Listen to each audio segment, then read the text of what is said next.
of last call games. Wait, get back here. Wait. Sorry. Sorry about that. Today we're going to be taking a look at the original Xbox. Now, first we're going to take a closer look at the system itself, along with some specs and history and stuff. So, take it away. By the late 90s and early 2000s, Microsoft had decided that they wanted to get into more into the video game industry. They had already made lots of PC games, like the Microsoft Flight Simulator series and the Ages series, mainly simulators or strategy games. But with the increase of consoles, Microsoft decided that they really wanted to get in on the console business. So they created the Xbox. So Microsoft had the box in development, well into development. Then they needed a game. And you can't talk about the history of the Xbox without talking about the game that pretty much created the Xbox brand. As you could say, the light that shone on it. That is Halo.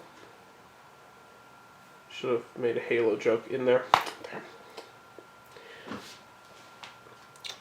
Microsoft bought Bungie Studios, an independent developer who made games like Marathon and Oni, which actually came out on the competing PlayStation 2, and bought them, and then they retooled Halo and made it an exclusive game for the Xbox.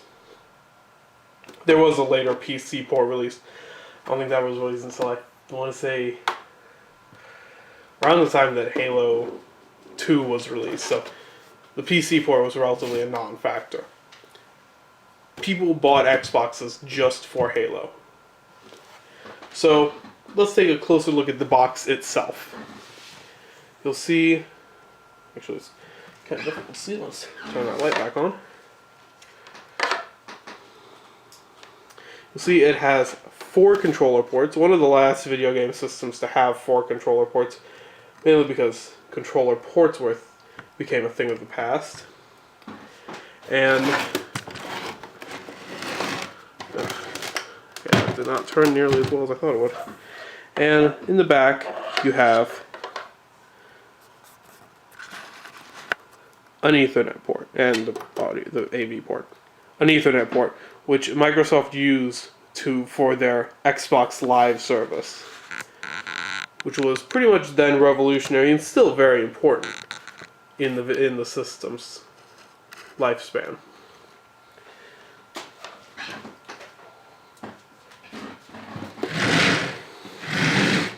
Now, unlike the competing PlayStation 2, which was far more popular, the Xbox had a very simple to program for PC-based architecture.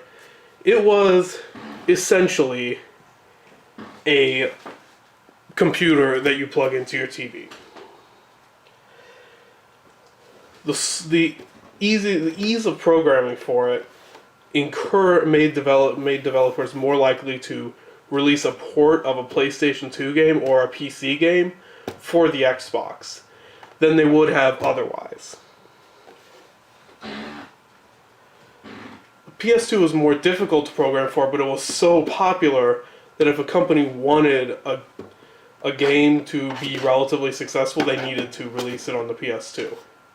With the Xbox, they could just take a PC game and port it over easily. That's why you get some games that were not released on the PS2 that were ports of PC games like Doom 3 or Half-Life 2. Were games that were not made by Microsoft, but were released on the Xbox because it was so more powerful than the PS2 and easy to program for, especially coming from a PC game.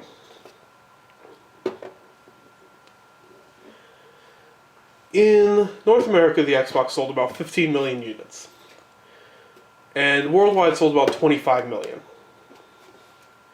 The PS2 sold about 50 million units in the US, in North America, and over 150 million units worldwide. Those are estimates from various numbers. They may not be 100% accurate.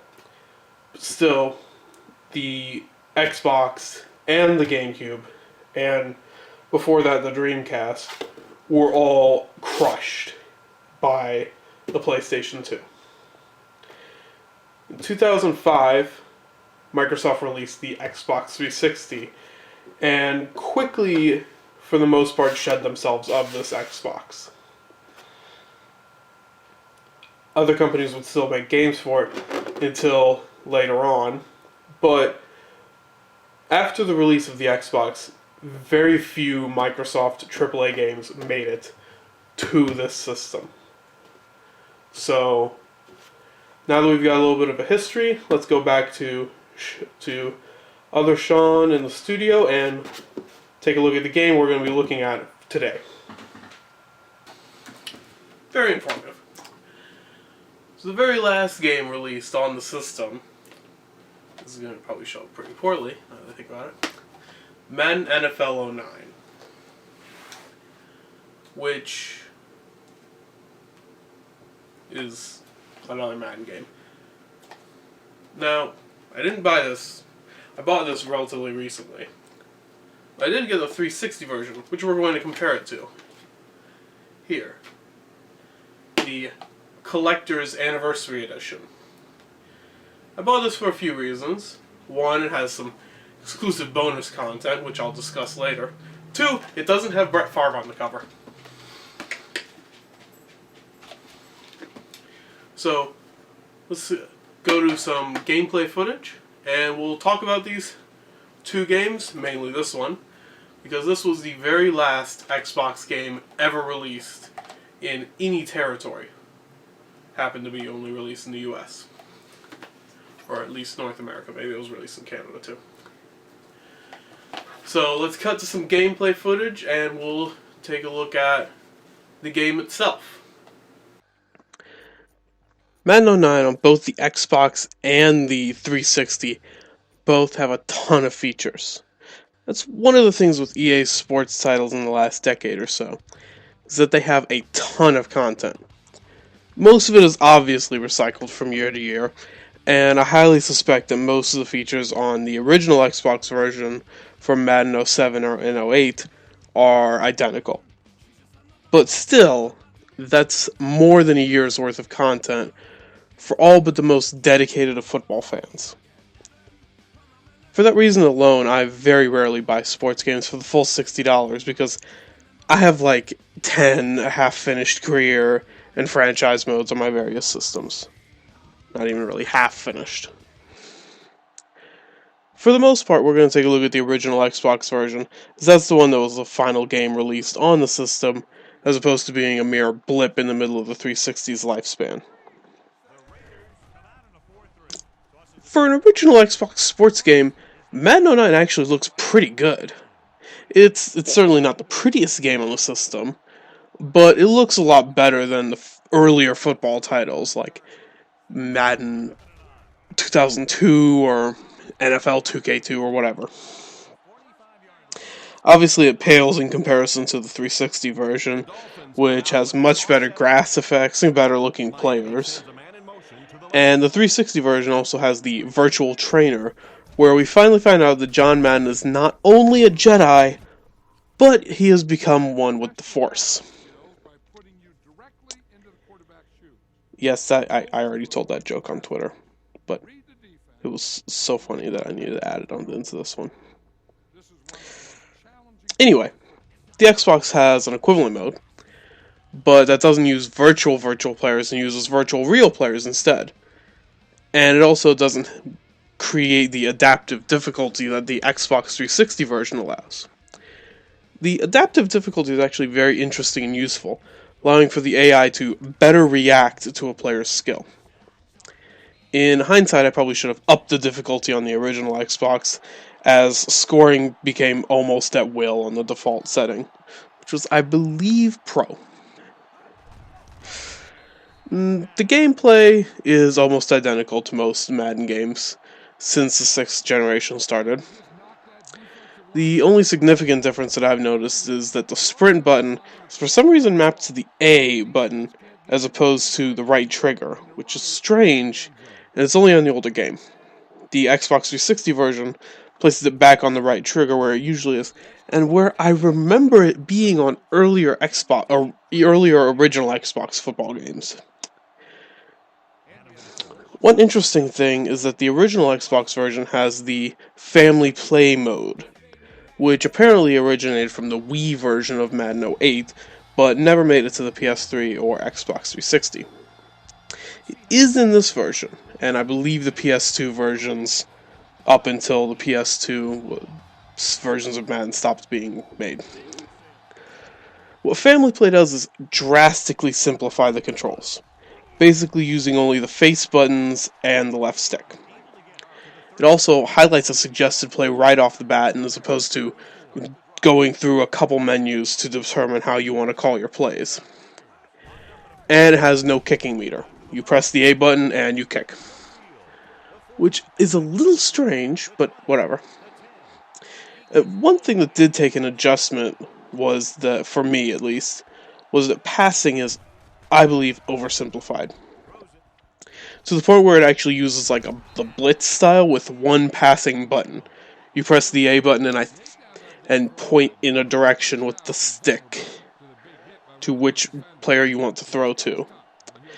And I've never liked that, as I mentioned in my Blitz 2000 review for the Dreamcast.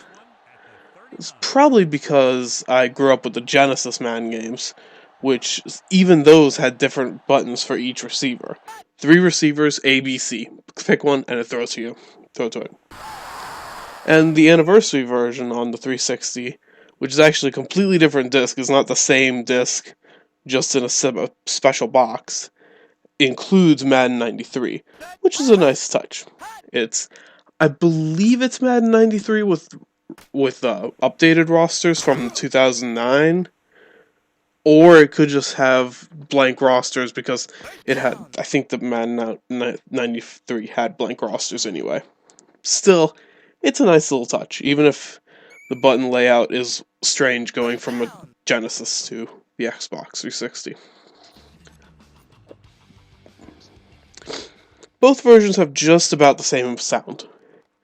Licensed EA music plays during the menus, which is not going to be in this video because I don't want to get sued. I've had enough problems with copyright strikes already. I'm kind of alright just doing this.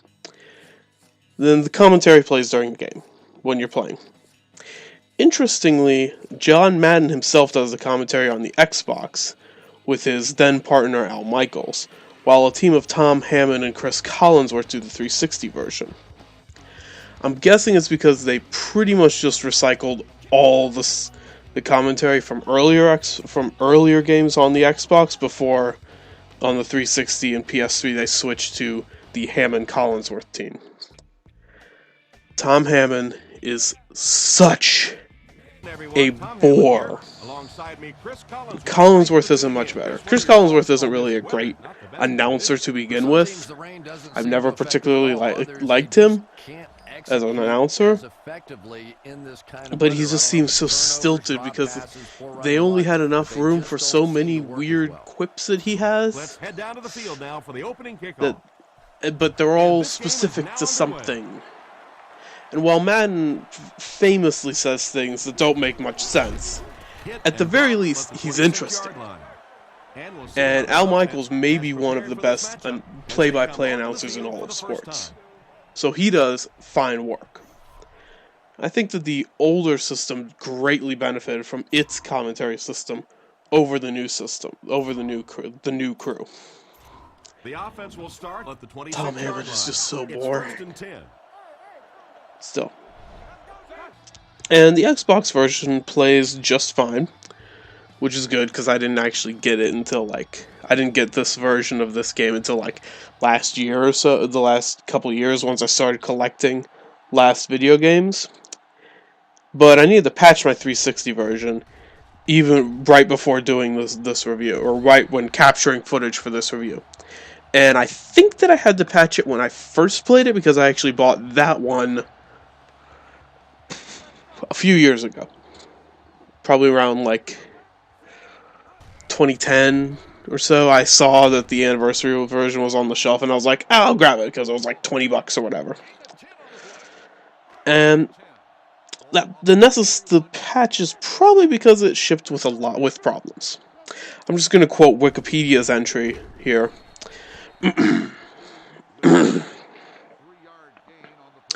Shortly after release of Madden NFL 09, consumers began reporting several freezing errors on the Xbox 360 and PlayStation 3 versions of the game. EA has since confirmed the issue and stated that they are working on a patch for the two consoles to locate the source of the freezing and fix the issue. However, this problem has caused many gamers to doubt the advantages of games being able to be patched on consoles, and instead, players have criticized this feature for allowing companies to rush games and rely on post-release patches to fix the issues that consumers themselves find. Yeah, that didn't end up being a thing at all. Cue Assassin's Creed Unity picture here. There we go. Both titles had online play that's since been turned off because one, the original Xbox had its Xbox Live services shut down in 2010, and two, EA turns off the servers for its games about 2 years after they come out, regardless. Because of the incredible number of features, and I'm not even counting the anniversary edition for the 360 and it's also available for the PS3. It comes with another DVD and an entire game, NFL Head Coach 09, included in that package. Both the Xbox and 360 versions get an 8 out of 10. The Xbox has worse graphics, but the commentary pair of Michaels and Madden is so much better than Hammond and Collinsworth that it bumps it back up. Now, as a reminder, along with making sure to rate, comment, like, subscribe, tell your friends, etc., this weekend, February 20th through 22nd, I will be at BashCon in Toledo, Ohio. So if you're in the area and you want to come, look for me. I've never been, and it seems like it might be more of a tabletop game convention, but still, I'll be there. So, have fun. We'll see you next time.